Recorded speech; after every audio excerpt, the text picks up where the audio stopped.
Welcome to Innovation and Leadership. I'm Jess Larsen. On today's episode, we've got Dan McCoy, former Chief Innovation Officer at the TSA, Transportation Security Administration, and now over with our friends at BMNT. We've had Pete Newell and a number of the folks on the show here. Dan, thanks for making time for this. Jess, I appreciate it. You're really elevating my exposure within my own company right now by joining the ranks of Allie, Pete, and Steve on chatting with you. So Yeah. I'm excited. Well, I mean, as we were saying beforehand, like I am like such a Steve Blank fanboy that it's like anything Steve says is a good idea. I like take no filter, And so then getting to know Pete was so great. It was so fun to have Allie on last month, and basically like everybody associated with that team has been top notch. So you're right. The bar is high for you here. So tell us. Why don't we talk a little bit about kind of how you found out about the BMT folks and how you made it over what you're doing now, and got a lot of ranging questions today. Maybe that's a good start though. How did I find out about my now new colleagues? It's a great question. I took the role at TSA in 2020. So May 2020, I started the role.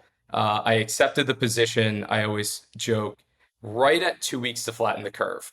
So the end of March 2020, we were in COVID, and I had the opportunity. It kind of came to me, and I said, this is too good to pass up. And this pesky COVID thing will be over quite soon. So I took the job, and then over the course of a month of onboarding and getting started, the whole transportation sector fell apart. So I really was virtually based for my first whole year. And luckily, when you take an innovation role in government, there's no shortage of people who want to see you succeed. There's people like Pete and Steve themselves who come forward and say, this is going to be hard. It's going to be a challenging job, but we think what you're doing is tremendously important. And a colleague connected me with a gentleman named Kevin Keaton, who was a chief innovation officer himself in the IC, the intelligence community. And after about an hour conversation with Kevin, he said, you really should talk to this guy named Steve Blank. You say a lot of the things he says. I think you guys would have a great conversation. And I laughed with Kevin and I said, a lot of what I've been saying to you is regurgitated Steve Blank blog content that I've been trying to implement now at TSA. So I would love an introduction to Steve. And that was my first introduction point to BMNT. Steve introduced me to Pete Newell, and Pete introduced me to Brian Miller, who is now our strategy lead. And that's kind of how I met the team, and eventually, over time, charted my path to joining up with them. Yeah. And so what are you doing day to day over there now? So I am now our head of BD. Pete had kind of noted before, and it's, I think, even said in your podcast, right? BMNT didn't really have a core business development team for a while. The expectation of really everybody at the company is to bring business development along with the discovery process to what we do. Now that the company is growing, now that we're finding a lot more opportunity identification, specifically within the Beltway, and scaling to our international allies as well, a lot of conversation around what AUKUS looks like and where the opportunity is there. It was that time really to start establishing a team to structure out what the business development cadence looks like, and start really connecting those, what are we doing? What are we selling today? And then what are the new sales assets? What are the new programs that we need to develop based on what we're hearing from the market, and make sure that we're keeping pace? So that's my new role. Yeah. It's really based in DC and kind of growing scope as well. Well, and maybe we'll back up for anybody who didn't catch those previous episodes. So Pete Newell finished his military career, partnered up with Allie Hawks. They've grown BMT. I think last time he was on the show, they had recently passed $100 million in revenue total. Steve Blank, famous Stanford professor, written best-selling books, Four Steps to the Epiphany, Startup Owner's Manual, stuff like that. Previously built 8 different startups, sold this last one for I think $8 billion, and just like such a thinker. Like, he's so good at pulling it down to actionable steps for like brand new company to big company, and such a fan.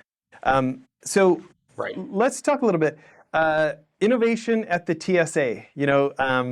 The only other person we've had on the show to talk about this is Mir Imran. He's the guy who invented the millimeter wave technology, where you put your hands up and the thing goes around you. And so we got that story of how that got invented and eventually made it to the TSA. But tell us an innovation story inside the TSA. I bet people don't know a lot of them. There are a lot. I mean, I was the second chief innovation officer. TSA, by the time I started, right, really young government agency when you think about it. Born after 9/11, DHS built up in response to the attacks. So when compared to kind of its peers within government, it's a really young agency. So from that perspective, you do see a lot of innovation over time. Millimeter wave being a great example, right? Moving away from just metal-based detection and moving into that kind of, what is coming off of the body to do detection around more content. We'll always more contraband. We can kind of cut the line there about what specifics we go into. But it really has been an agency that has looked at technical innovation as a real hallmark for how we kept the transportation system safe, all the way from cargo screening, multimodal. My role when I came in, knowing that so much was being done in early stage research and development through our national labs partners, it really was that how do you make a culture more innovative writ large? How do you take that requirement to act fast and keep the pace of threats all the way throughout the agency, even as we start to mature now?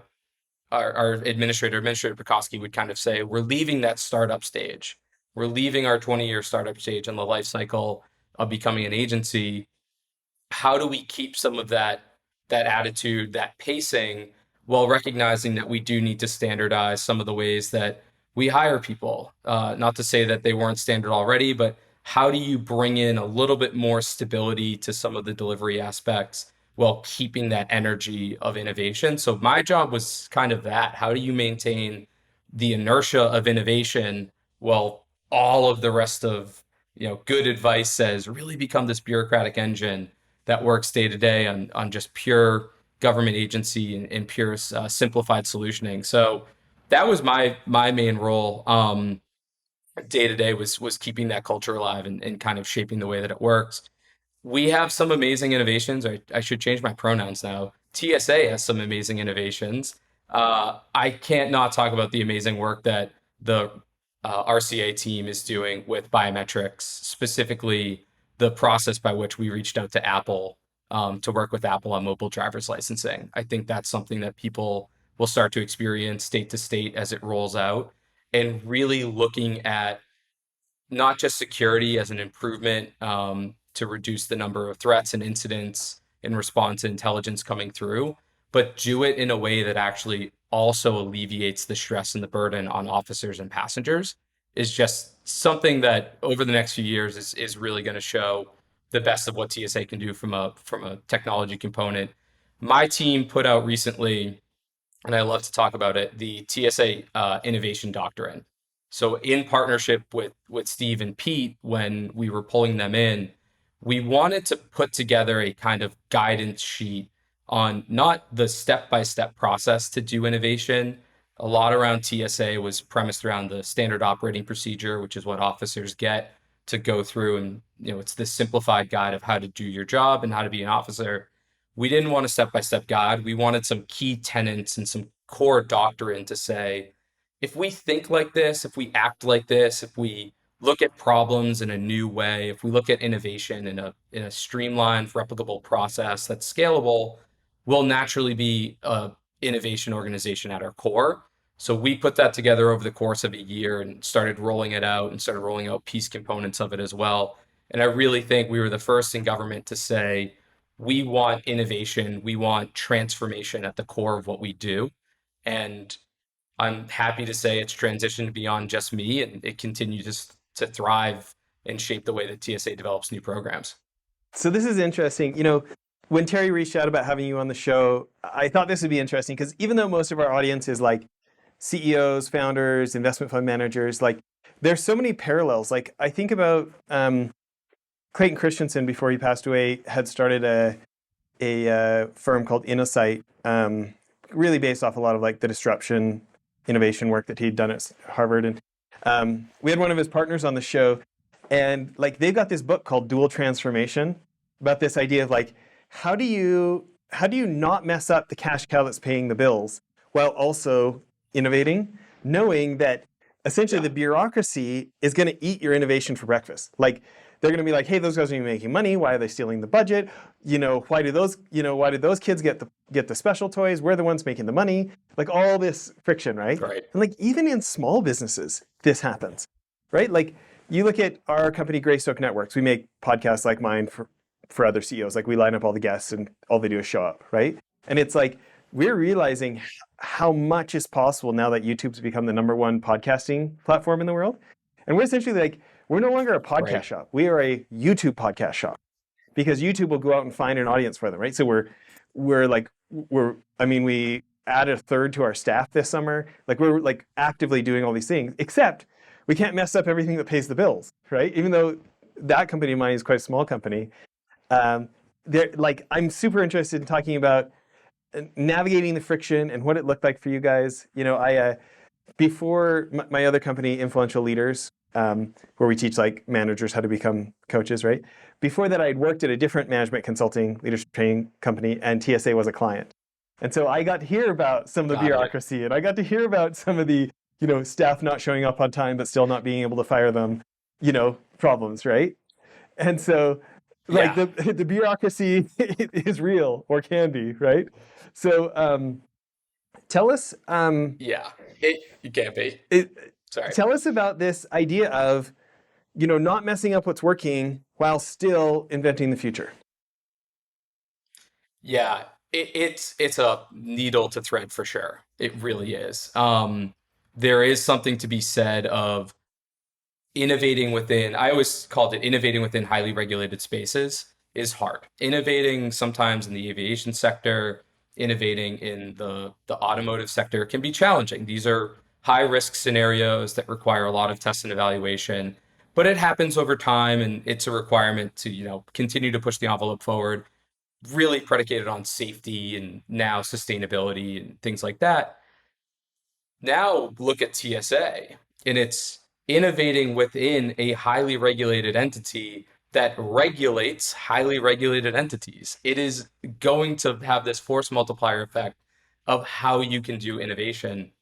So, your question, I really boil it down to, and it's a truth of any large organization, kind of like you mentioned, is this concept of ambidexterity, right? How do you have a core mission that is continuing to have this 1 sigma, 2 sigma success rate where nothing can fall through the cracks, especially in government, right? We're talking lives, we're talking threats, we're talking challenges where you can't have any mistakes. So how do you maintain that portfolio and then build some component of the organization that's ambidextrous, that is keeping the agility to outpace that new threat, making sure that adversaries don't map our OODA loop and can't stay ahead of us. How do you do that when people look at innovation and say, well, that budget would be better spent on more bodies to solve the problem. That budget would be better spent on one more millimeter wave machine at one more airport than the innovation. So you have to make sure, and this is where the ambidexterity comes from, and it's also a core tenet of good innovation. You have to make sure the two parts of the organization are linked. You have to trade people back and forth. You have to trade ideas, problem statements, solutions back and forth, because otherwise, one side is falling behind and the other side is innovating for no one. They're innovating for ego, for glory, for solutions that go nowhere. Yeah, so I feel like we should go back and go through a few acronyms for people, without an intelligence background. So let's start with OODA loop. Am I right? Observe, orient, learn, and deploy? No, what's I forget. I now you're calling. I would have said deploy or disrupt, but now I'm questioning my yeah. own remembering of Which is funny of the because when you term. hang out with DoD folks or IC folks, it's like it's so It's baked in, nobody has to worry about what it means. Like, what's really going on? What are we going to do about it? And doing that faster than the right. enemy, right? The acronym itself has a definition that I can't remember the core components of exactly. Next, you talked about the RCA team who worked with Apple on the mobile driver's licensing. Can you give us some more details on what that is and how that even happened? Yeah, so and that's a great other innovation story to kind of talk through the process of innovation as well. So the requirements and capabilities analysis group within TSA really leads the R&D component of TSA. And this is true of innovation. I was joking the other day, some of the leadership team at CBP, Customs and Border Protection, their innovation team is called Invent. We were joking saying everybody thinks innovation in government, they're going to talk to you about really cool technology and all these breakthrough new physics that we're going to work on. What you actually end up talking about is how to hack the acquisitions process, what contracting vehicles can get a customer to you fastest, how you can hire somebody with a non-standard resume because you know he or she or they is going to be the best employee that you can get. And that was kind of what we joked about. So the RCA team, requirements capabilities analysis, really pushed the envelope, not just saying we want to bring biometrics into the checkpoint. They looked at how to do it. And they said the traditional process by which we would go to one of our partner labs and we would start this dialogue of what investments do you need? What do you need us to request from Congress to get this ball rolling? What if instead we looked at something like a cooperative research and development agreement, which is another method by which the government can work with industry to bring a new technology to market? What if we went a different route in thinking about this problem? And there was pushback. You don't have the authority to do that. It's not the traditional way we would look at these problems. Are you creating an anti-competitive market? And that is where the heroic innovator came in, where colleagues within that office said, I am fixated on a positive outcome. My goal is to improve the security structure in the security safety for the American citizen. That is what I'm focused on.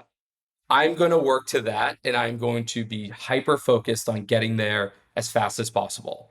And I need teams around me to look at how to do procurements, how to do test and evaluation as quickly as possible to keep up with that technology. And that's really what happened. It was this kind of lightning in a bottle situation where there were heroics saying, I want to do it a different way. It's important to do it a different way. Let's go do it. Okay, and so tell us how that turned into working with Apple and what that process was. And I mean, I think most of us don't actually know what you did with Apple.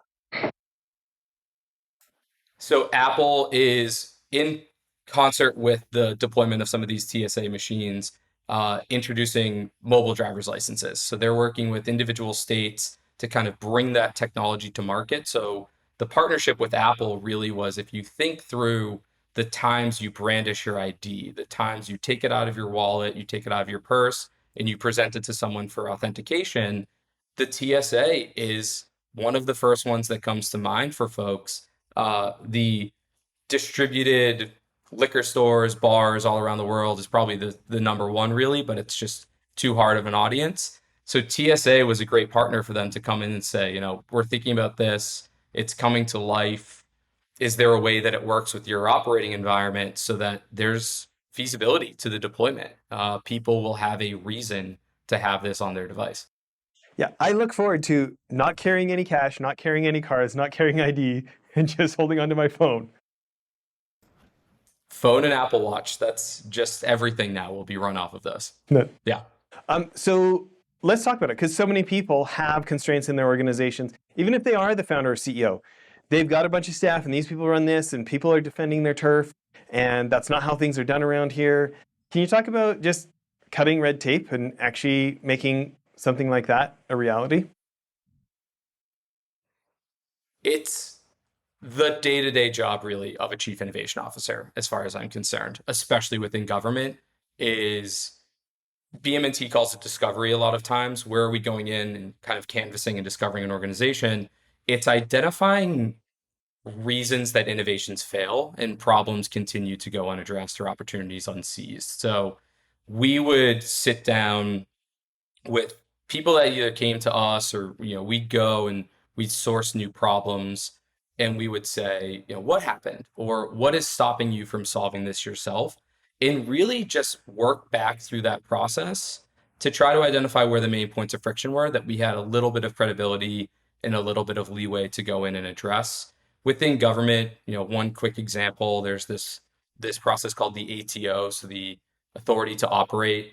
It's what most hardware, it's what all software goes through to be allowed usage on a government network.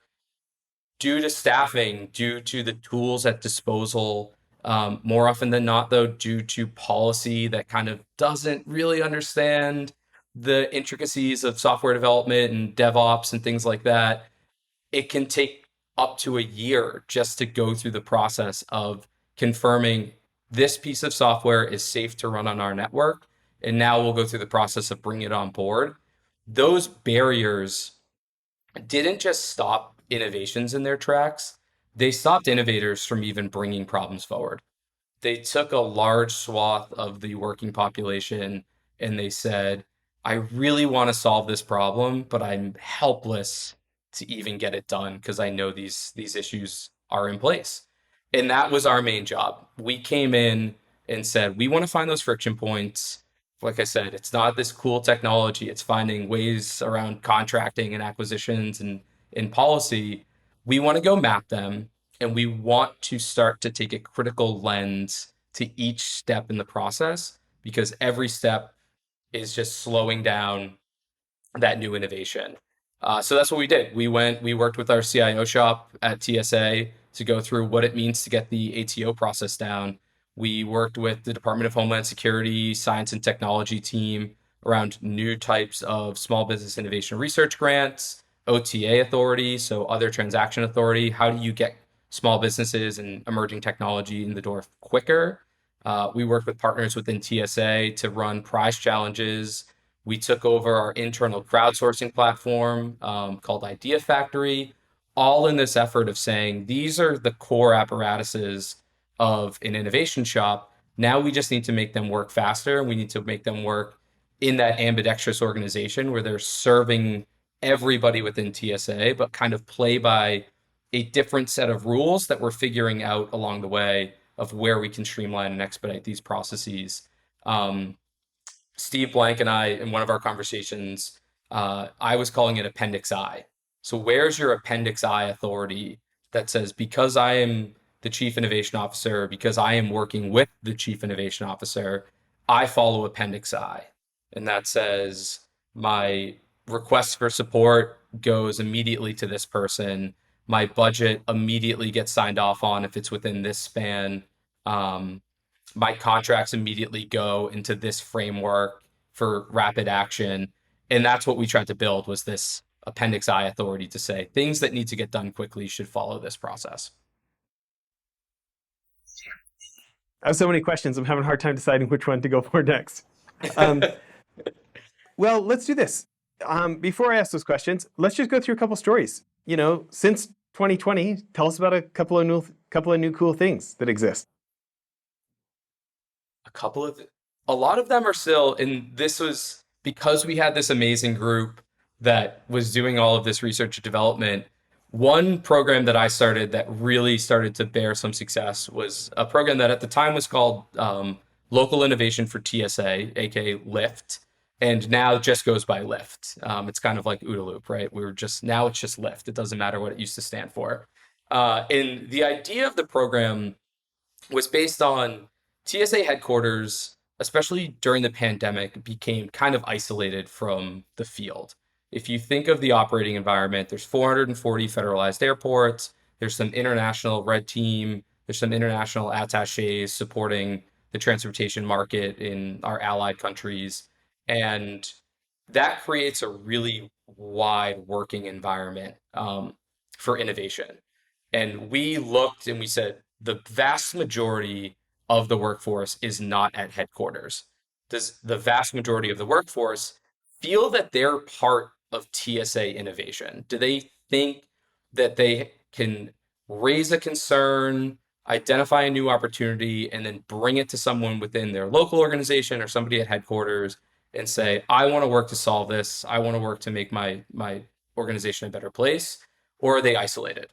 Are we innovating for ourselves at headquarters? Are we sitting in a room with the really, really smart people around the DC area and going, what we need is this, and this will solve all of these problems without doing any real discovery whatsoever? And unfortunately, more often than not, that is what was happening. So we wanted to set up an apparatus to both enable innovators in the field and then have a way to do discovery from headquarters around the actual problems and areas of concern that TSA is facing. So, thus was born the idea of Lyft. And just two really good examples of things that probably would have gone unaddressed in the long term if it wasn't for this new kind of innovative idea and innovative thinking. In 2013, there was a shooting outside of the checkpoint at LAX. One officer unfortunately lost his life in the shooting, but it pointed out a few inefficiencies and a few security issues within the pre-TSA screening area, creating that line environment, that mob environment that made it a soft target for a potential threat, and in this case, an actual threat. And the team there, in working with local law enforcement, the local fire warden, the airport authority, said the way that this looks right now continues to be a problem. It creates these fixed stanchions that, if something were to happen, would create tripping hazards, would create um, the alignment issues that allowed this attack to happen in the first place, and we haven't really addressed it. Right, this is 2013 now, flashing forward to 2020, 2021. We need to take action to solve this problem. And the team that was at LAX was a Lyft team. They had gone through the design thinking training that my program set up in partnership with a local DC group backed by UVA Darden. And the team said, rather than keep thinking about this as what's our requirement, what's our business need, who are our key stakeholders, why don't we do a design thinking journey map? Why don't we find the archetype of the problem? Why don't we look at non-traditional ways to solve this? And what they ended up doing was creating a 3D CAD model of something they thought would work. They broke it down into using cardboard and 3D printers and really everything they could do to develop what we'd call a minimally viable product with no additional cost and all just love labor from the airport, from the Lyft team at LAX. And they took that MVP and they presented it to their stakeholders. And they said, this is what we're thinking. It's going to do this. The K9 program at LAX was heavily involved in this for a variety of reasons. It had to work with some of the existing security infrastructure that was there. So they said, this is what we're thinking. We did discovery with your team, your team, your team, and your team. Does this work? And they did a demo. They developed an MVP in Agile and they did a demo with the group. And they came back and they said, we need to change this, we need to change this. But over the span of probably 3 weeks, they went from a concept of how to solve this to a 3D printed working MVP that proved the concept out. And what was the We went concept? back and we mapped it. So the idea is these stanchions that kind of separate the lines needed to be able to break away, but they needed to have enough rigidity to kind of contain the area for some of the canines that were being used that were walking back and forth within the area.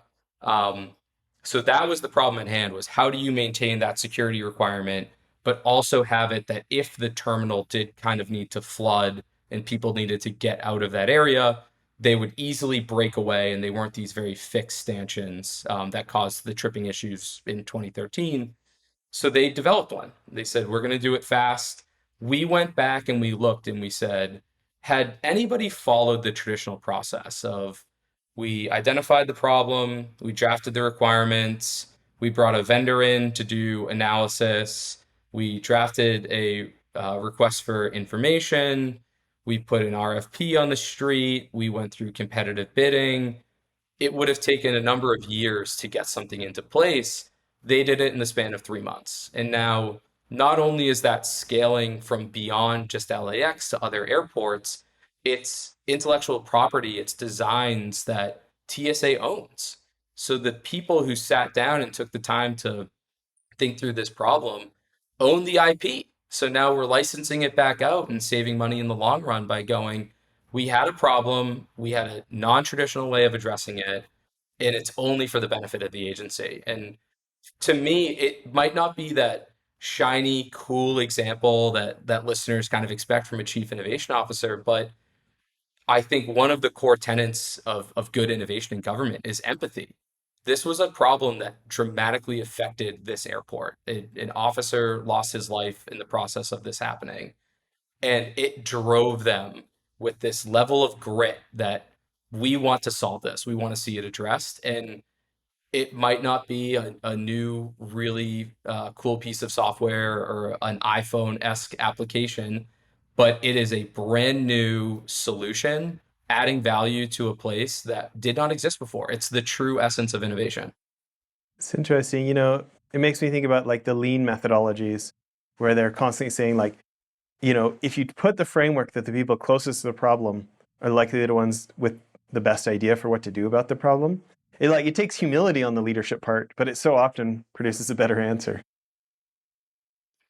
That solution, another core tenet of Lyft was that, and I could have mentioned lean at the outset. I sometimes forget the audience I'm always speaking to of where do you go lean in to the terminology sometimes, but that was the idea was how do you get the problem or the solution developer as close as he or she can be to the problem. So again, all of the solutioning really was being done at headquarters. We wanted to, for a while, it was innovation at the edge, right? How do you push these solutions?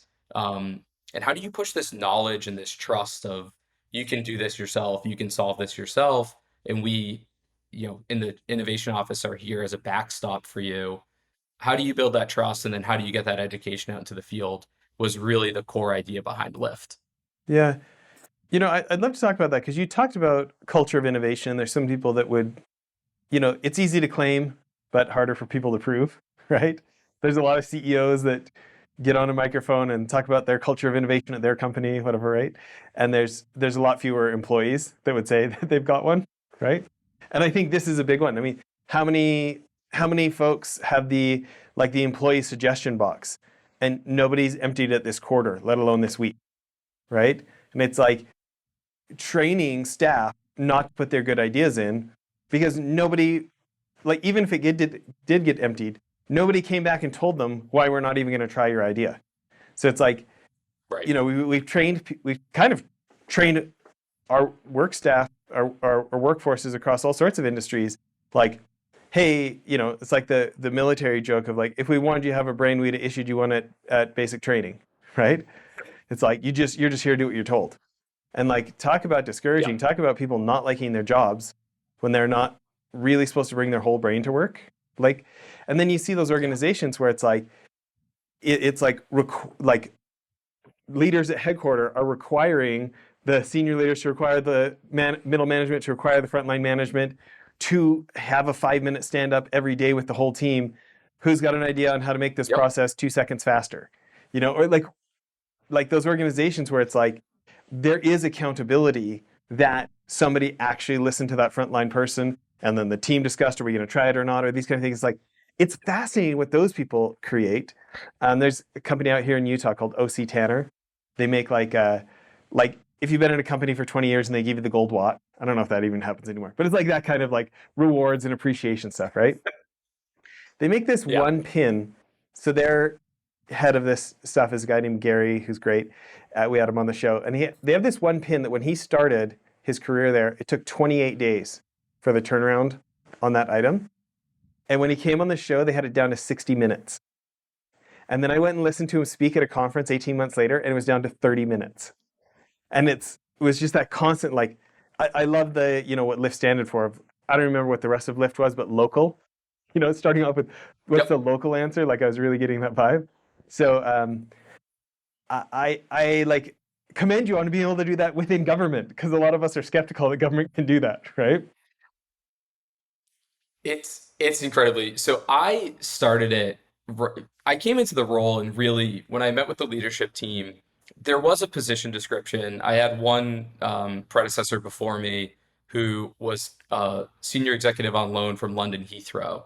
So he had these ideas of how do you spur the venture capital markets, how do you spur the startup environment to work on TSA problem sets, and it was a great kind of introduction to that for the agency of there's this emerging technology, there's this commercial solutions technology that can solve our problems.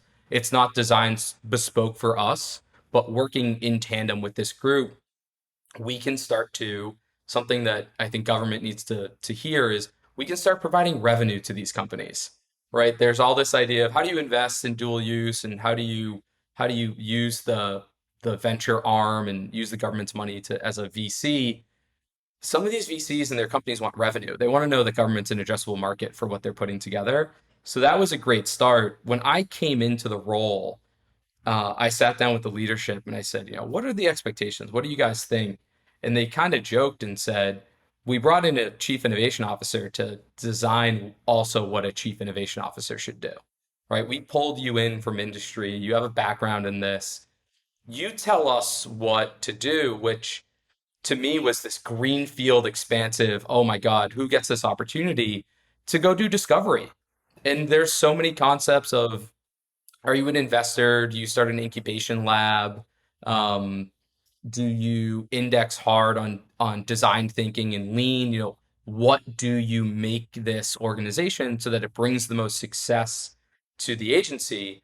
And for us, based on what we could get done and where we saw the most opportunity, was this idea of culture. We have 50,000 people across this workforce. If you take the conservative um, diffusion of innovators across any organization, right? We had thousands of innovators that we just wanted to activate. We wanted to say, it's a new day. We want you to bring your ideas to work. Like you said, we want to issue you a brain at training. We want you to bring these ideas in. And what then needed to happen was they needed to trust that we meant it because they'd heard it before, right? They needed to trust that this new behavior was going to be rewarded. I was reading at the time Reed Hastings' book, No Rules Rules. I was listening to a podcast between him and Ben Horowitz. And one line that always stuck to me was culture in an organization is not written down. It is the behaviors that get you reprimanded or rewarded. We needed to very quickly move TSA to an environment where innovation was being rewarded. You were getting praise at all hands meetings, you were getting spot bonuses, but more importantly, you were elevating problems and you were seeing action taken against them. Sometimes that action was, we hear this, it is in conflict with some intelligence, it is in conflict with, one of the pieces of heavy expensive machinery that we have in place. We will work on it in the future, but we can't really do anything about it right now. Some of them were, we didn't know this was a problem. We didn't have insight into this, and we promise that we will take action. And that can come through crowdsourcing, that can come through employee channels, but that was our return back to the agency was if we are going to say that we're requiring you to be innovative at work, you equally get to hold the leadership team accountable for when you're not being allowed to do that and when they're not seeking those problem statements from you. Yeah. Um, are you allowed to disclose how much the spot bonuses were? I honestly, this is one of those perks of the job. We pushed it down. I said on a prior podcast, when it was, how do you make decisions? I said I try to make as few decisions as possible. So we left that, especially for the lift groups, to the local teams about how they would do that reward structure. What's your I guess on the know range? Yeah. so probably 500 range. It's a smaller amount, but one thing, especially within government, one thing that would usually incentivize folks would be things like time off awards. So how can you, instead of getting some type of monetary benefit, you get a time off award? So each airport has an FSD, a federal security director, who's kind of the CEO of the airport from a security perspective. One of them in the past, he would do trivia. He'd ask officers for a challenge coin, right? One of the coins that says that you've stumped the boss. Can you answer this question about something on the SOP? Can you answer this question about this piece of technology? And if they won, they'd get a challenge coin. And if they then said double or nothing, you could double it up for a time off award or some type of spot award. and people really loved that idea. So we kind of brought it to the innovation world and said, maybe the reward isn't monetary, maybe it's notoriety. Maybe we talk about your success in a public forum. Maybe we have the administrator or the chief innovation officer at your airport talk to the team about what you did and why it's impactful. And that really went further for folks than any type of monetary reward. Was just, oh, I was allowed to innovate and I was praised for it. This is wonderful. What a new environment. You know, that same company, OC Tanner, has a great book called Appreciate about that very subject. Um, so I want to talk about this because I know we're closing in on the time here. Thinking about all those experiences at TSA and your time at Deloitte and Raytheon before, which we haven't even talked about, how do you kind of mix that all together for what you're bringing to BMNT?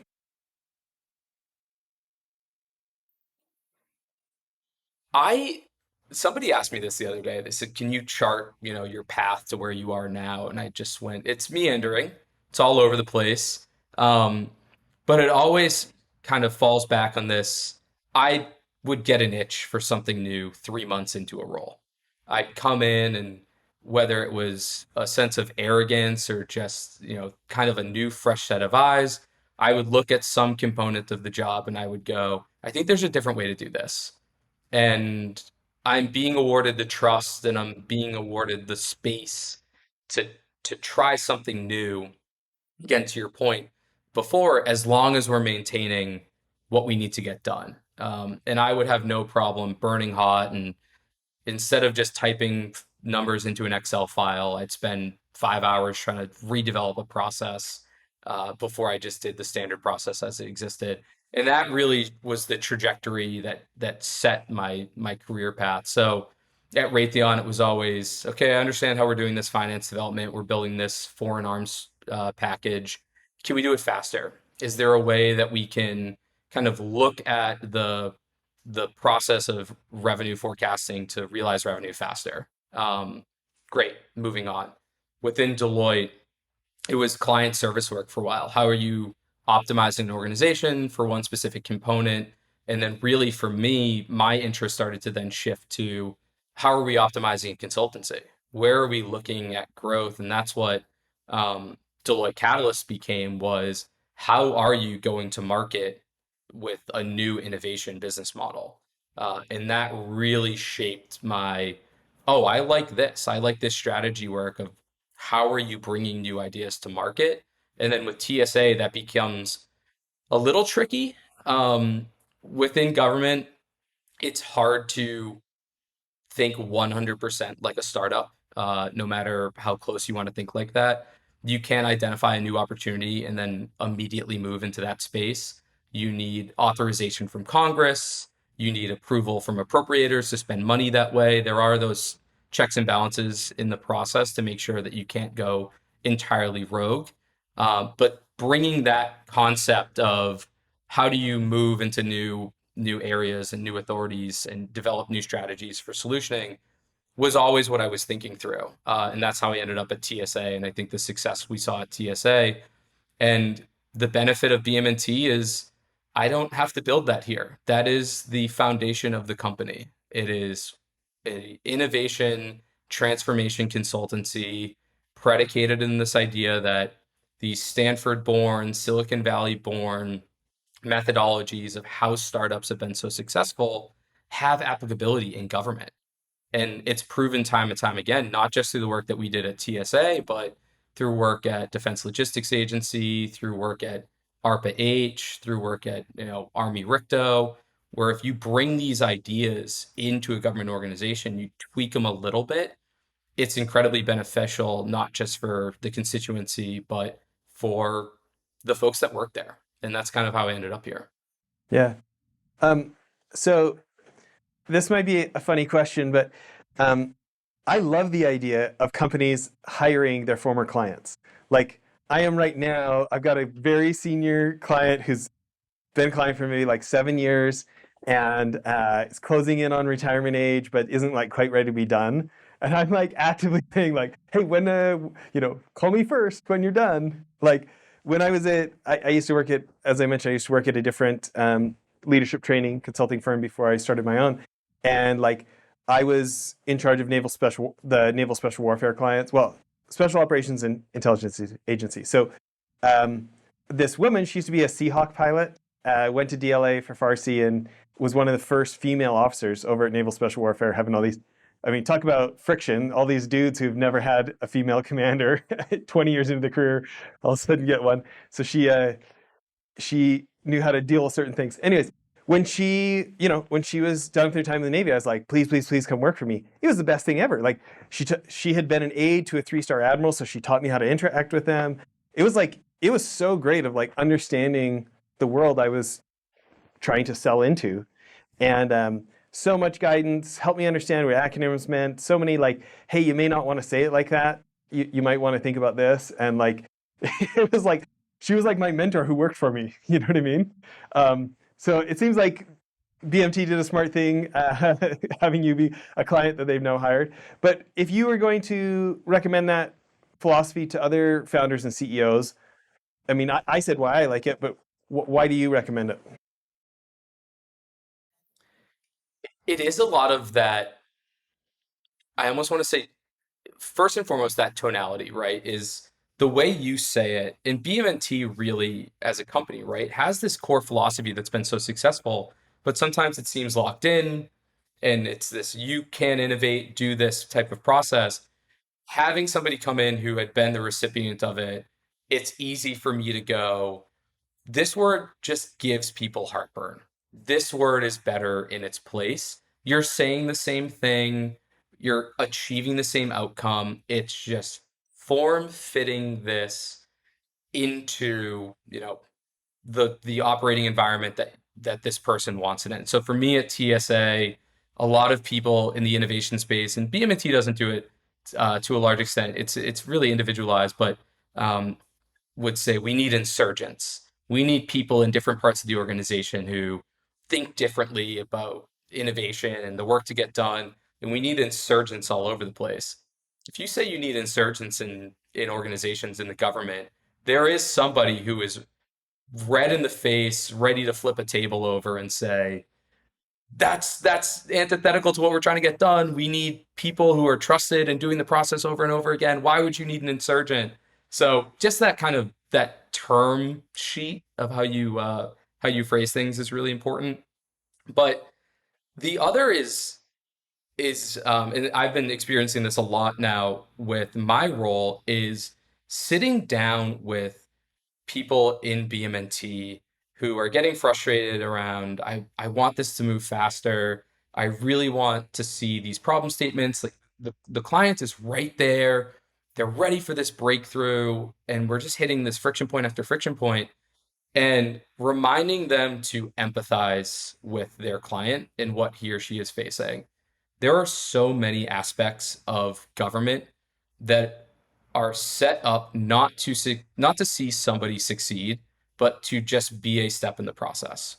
Whether that is going through the contracting process, whether that is going through acquisitions, whether it is going through the IT process, whether it is getting funding, a lot of the people and a lot of the process around you is not there to help you succeed. It is there almost as a friction point by design. Okay.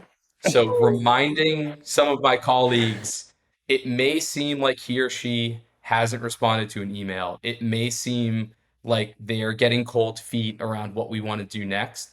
I can assure you that what they are doing is meeting with the CFO shop and arguing for the 15th time why this $100,000 is better spent on innovation and not new office equipment for the third floor. They're meeting with the acquisitions team for the 15th time, reminding them we can do this. We have the authority to do this. You are warranted to do it. It's been successful in other government agencies. Please help me do it. That is where his or her time is being spent. So just have some empathy and make sure that you understand that because the more that we explain to people that we know that process, right? We have people within our organization that have gone through the pain that you have. Another stolen line. Somebody said the role of a chief innovation officer in government is 10% fun, 90% pain. 90% of your time is continuing to fight to maintain the relevancy of the program.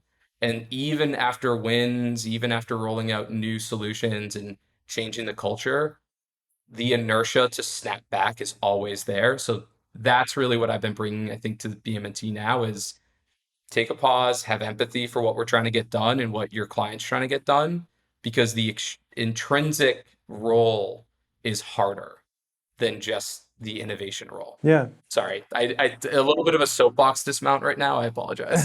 No, I love it. Maybe final question here is some CEO founder, head of BD, something listening today who's saying like, I really want to get this government work. I don't even know how to get a contact in the first place. I don't even know how to start the conversation. I can't wait. I can't wait for an RFP to go out about it. Like, I want to go start a conversation about something they don't even know about or they don't realize. Um, what's this? What's a simple tip? Like when you were TSA Chief Innovation Officer, like what could people have done to have gotten your attention to even start a conversation with you, or what would you recommend in general? It is hard. You're always being constantly berated by come by my new piece of technology, look at the software I have, look at this new widget that I've developed. It's bespoke developed in for you. It will solve all your problems. I think the real answer is try to frame things as I'm looking to figure out if my thought process is correct about your problem statements. And I'm thinking about how what I do would solve what I perceive to be your problem, because that's the first step in it is, especially from the outside in, there is a misunderstanding of what the root problem is. As I just talked about, right? It's we're not delayed in getting a new piece of technology into our software environment because we don't want it. It's because these policies have built up over years of good intentions, and now they're barnacles and they're sinking the boat because there's so many. Come in with that mindset of, I want to discover what your challenge is and kind of validate it against what my assumption is, because that will help me, Dan, figure out, am I on the right track? Am I thinking about things the right way? Am I developing the right solution? And for the client team, for the folks in government, it's cathartic to say, I'm happy you're not just telling me what my problem is, that you're trying to listen, because it gives some authenticity to the eventual solution, that it is framed and built around my actual problem. So that's kind of the little tip I'd give somebody is just be authentic, but be more curious about what they're experiencing rather than saying, I have this thing that will solve what I perceive to be your problem. I love that answer. If anybody wants more on that, there's a book by Steve Blank called The Startup Owner's Manual that I highly recommend There everyone you get a go. copy of. I had this mentor who would say to me, if you want advice, go ask for money. If you want money, go ask for advice. And I know like no cliches are true all the time, but like there is an element there of like, I mean, how much easier is this for somebody to go shields down when you're starting with asking for advice? They don't have to gear up to distance themselves from your sales pitch where they perceive you might try to manipulate them for your commission check. Right. Instead of going like stranger to customer, try to go stranger to friend, friend to customer or something. And that, I mean, truthfully, is what, when I talk to people now, third connection folks, connections through friends who they say, I think you'd really benefit from talking to this person. They usually frame it as this person would benefit from hearing about your experience. I'll proposition them and saying, can we get coffee? Because I want to understand if what you're experiencing as an innovation manager, chief innovation officer, lead, executive is similar to what I experienced, so that we together can go figure out how we explain it to an incoming innovation leader. Here's what you might experience. Here's the first barrier you'll run into. Here's what a saboteur looks like, that might be masked up as somebody who's going to help you. Um, and that's kind of how I start these Yeah, conversations. they're called a contracting officer. That's what the saboteur might look like. Yeah, So, big tip for anybody selling into government: copyright your stuff. Figure out how to have a sole source contract. Make one of a kind stuff. Sole source it. And then when the contracting officer is grinding you on price, can't you do better than that? And you go, oh, I don't know. That's just our policy. That's what the price is. I mean, if you don't want it, like I guess just go talk to the colonel. Um, let me know. And I I was like, love that I send those response. contracting officers back to the 1 star or the 2 star or the colonel all the time. I don't know. I guess just go ask that GS-16, and if it's not a fit for you guys, I totally understand. I get the contracting officer to go It's negotiate with them. Don't negotiate with me. But it's not yeah, possible if they it's can. true. It's not possible if you haven't created your own category and created something irreplaceable. So I love it. hey, thanks for You said it first. I didn't call anyone a saboteur. You said it first. what's funny is over time, like when you start to understand their problems, you can turn the contracting officer into a friend too, because he doesn't want to look bad to the colonel, right? So anyway, Huge asset. um, Yep. listen, Critical part of the process. Critical innovators. Sorry, yeah, yeah, Jess, go ahead. no, this has been great. Thanks for making time to do this. Any No, this has been wonderful. I appreciate it. any parting words? Why don't you give us the BMNT URL? Connect where to find you on social. Are you on LinkedIn? Let's do a couple of those things. I am on LinkedIn. You'll find me pretty easily. Daniel McCoy on LinkedIn. Email is dmccoy@bmnt.com. BMNT is at bmnt.com. And we have our UK and Australia offices as well. And really rethinking the way we do innovation within government and help our clients transform. So would always be interested in helping more people. Great. Thanks again.